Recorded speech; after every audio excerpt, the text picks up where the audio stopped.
Hey, this is Steve McVeigh, Dirt Roads Network, and I am here today to announce something that is just really amazing. God's been doing some things behind the scenes, and I am here with Randy Garner. How are you doing today, Randy? It's well with my soul, brother. I'm doing wonderful. Thank you. That is absolutely awesome.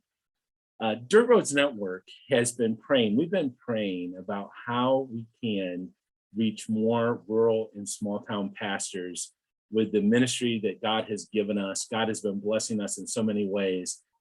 And through a series of friendships, a series of God moments, God has brought Randy into our lives.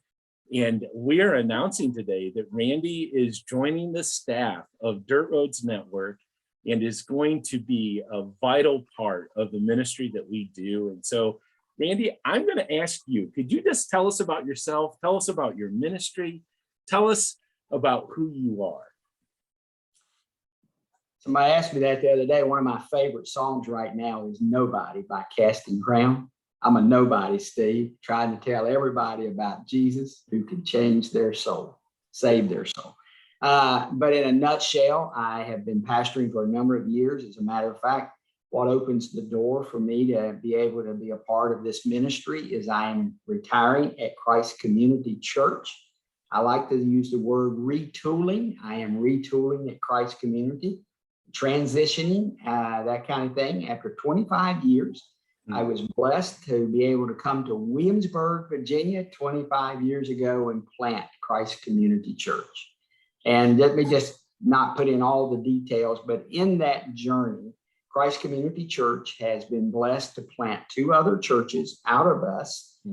One was a Kansas boy, Jess Holmes. Yep. And he came to me right out of Oklahoma. I knew, though, that his heartbeat was for church planting and things of that, even at that young age.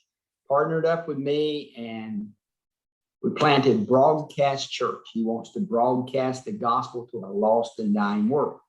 Fast forward a little bit, got that one planted and going. And then Christ Community Church planted another church right out of ours with a guy named Sam Fry. Sam and Debbie Fry planted a church about 20 miles from where we are, give or take a little bit. People even ask us, why in the world are you planting that close, aren't you? Let me tell you something. We could plant another one right next door to us and minister to different people for crying out loud. They put restaurants all over the top of each other. Why? People don't want the same food all the time. And so there's a difference in worship and all that. But we planted first simple.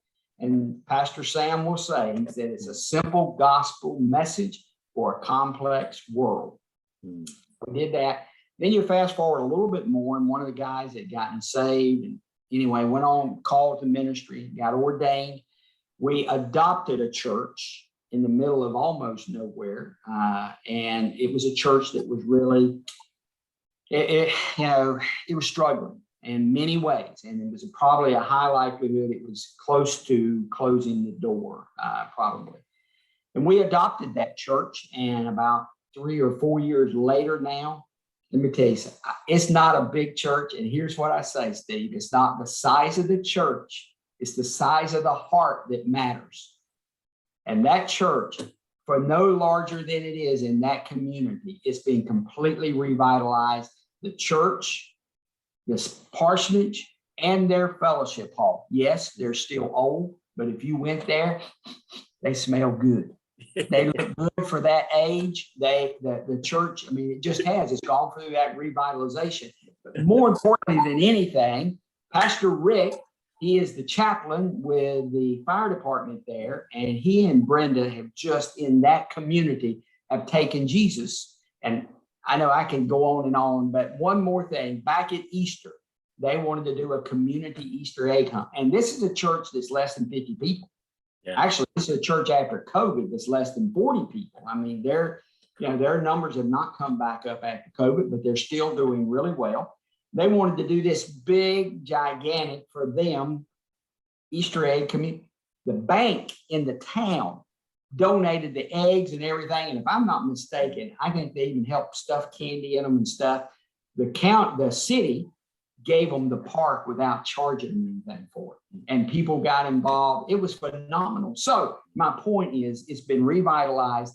That church, if you went to that town today, if you went there, that community, and stopped and asked about, it does have the name Christ Community because we adopted it, and it's so far away. Most people don't know about us. So we did use the name Christ Community because they're under us. But those are the things that are really, happening. See, we got another one up the street that we're looking at, in the new pastor that's going to be here, Pastor Joshua. He also has a heartbeat for multiplication. So there's the seeds are sown. It's not broke through the ground yet, but there's a high likelihood that somewhere down the road, there'll be another church out of Christ Community at a community called Providence Forge. So that's an amazing story. That I imagine then that must mean that Christ Community Church is a couple thousand. I mean, if you're big enough to be planting churches, Randy, you must be a couple thousand. You may have missed what I said a while ago. It's not the size of the church. It's the size of the heart that matters. And our DNA is that of generosity. We have invested heavily in El Salvador.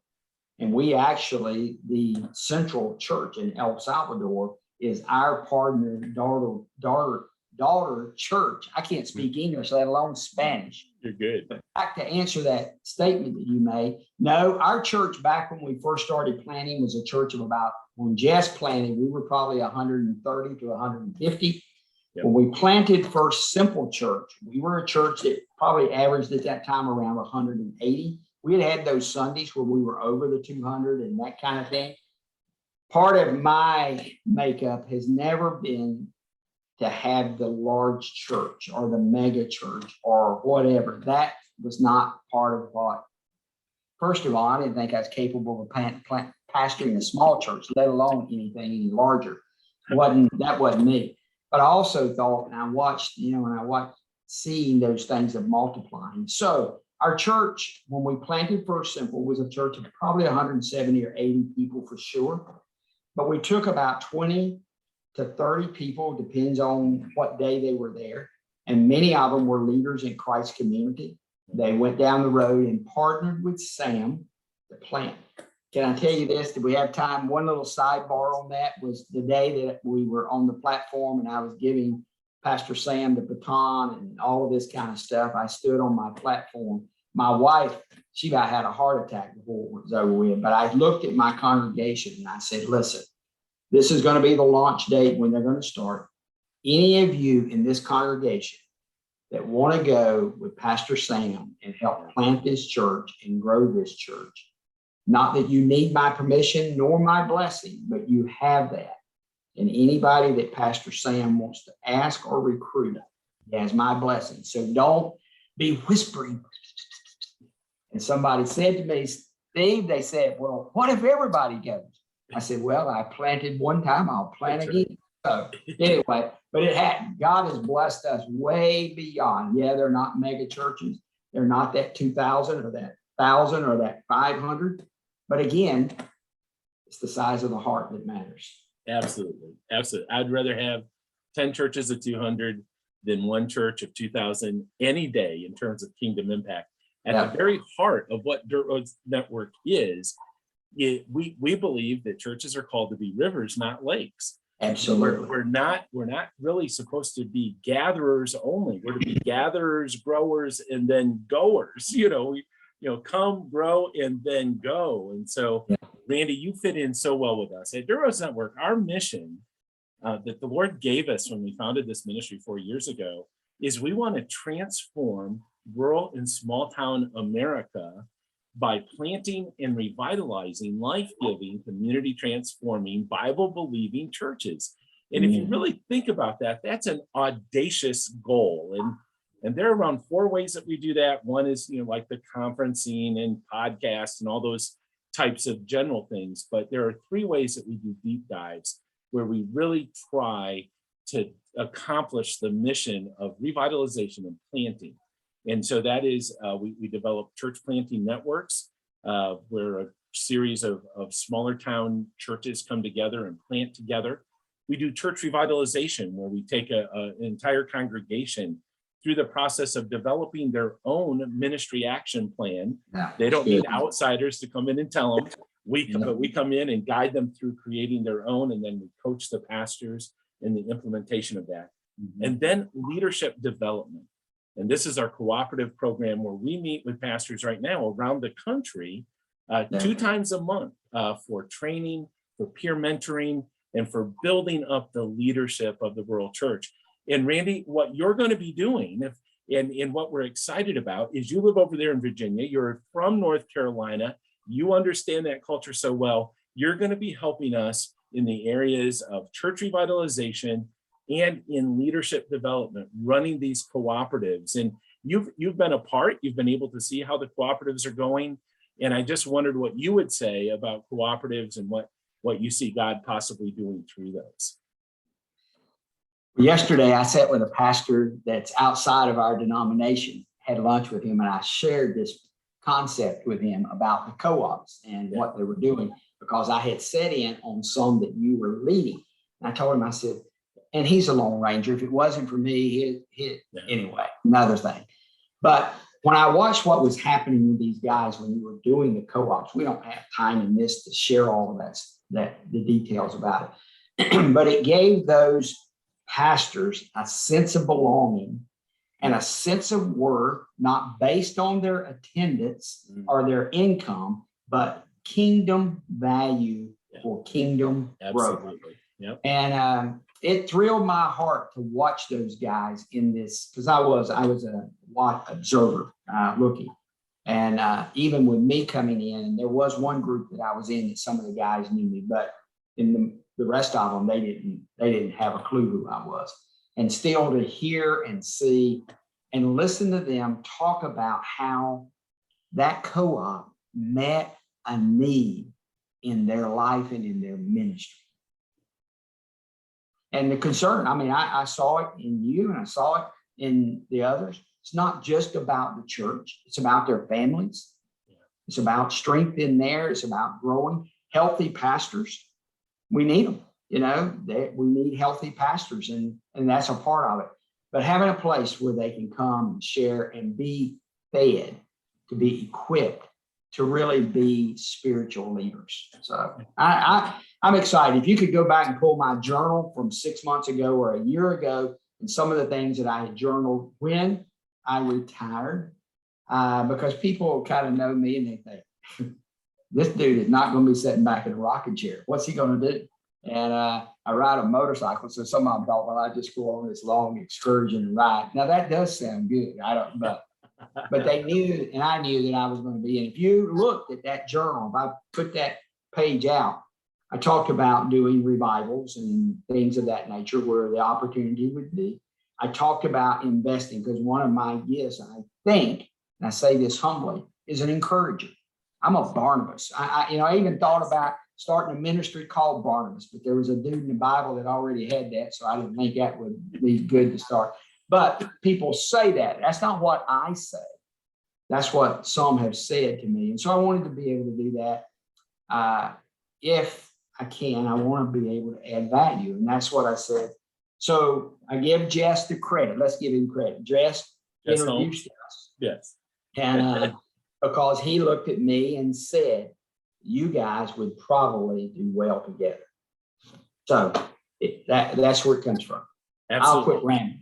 No, you're good. You're good. Hey, so if you're interested in this, if you're watching and you're interested in this, you'd like to know more about our cooperatives or church revitalization, or possibly if you're interested in planting in a small town or a rural community, go to dirtroadsnetwork.com.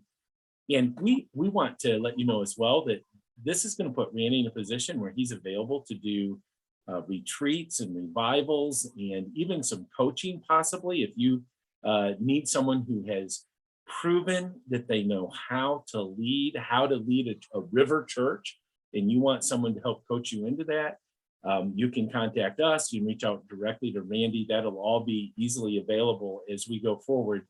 But Randy, I just want to say welcome to the team. And I want to say at the end of every service that I preach, I quote from Ephesians 3:20 out of the Living Bible, which I know isn't a translation. All right. Want to let everyone know, but it's, it's just, now glory be to God, who by his mighty power at work within us is able to do far more than we'd ever dare to ask or even dream of, Absolutely. Yeah. infinitely beyond our highest prayers, desires, thoughts, or hopes. Transforming rural America is a big, bold, audacious dream. It is. And our board has prayed, Lord, we need people that would come alongside us with this vision. And Randy, we see you as an answer of prayer. We're welcoming you to the team, and we look forward to introducing you in even more ways to come. So Randy, welcome to the DRN team.